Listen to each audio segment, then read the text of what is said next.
मित्रांनो, मी एक नेहमी खरं बोलतो.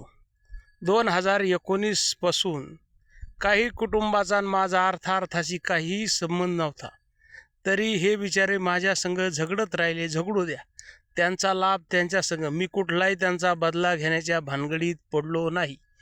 पण ते कुटुंबाचे आज जे जे आघाडीवर होते ते कसे पिछाडीवर गेलेत हे तुम्ही सगळे लोक बघतात. आणि लोक माझ्याजवळ बोलून सुद्धा दाखवतात. सकाळ संध्याकाळ लोक म्हणतात, राव महाराज, तुम्हाला ज्यांनी ज्यांनी त्रास दिला ते हे पिछाडीवरच गेले, त्यांचं अधोगती पतन झालं. अशी परिस्थिती भविष्यात तरी येऊन देऊ नका. लोकांसाठी खडे खांदीत बसू नका. स्वतःसाठी काहीतरी एखादं चांगलं झाड लावा, एखादं कार्य करा.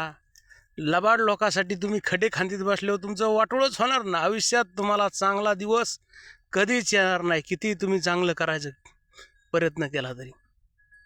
माझ्या प्रत्येक व्हिडिओत काहीतरी बोध असतो, काहीतरी मार्मिक दडलेलं असतं.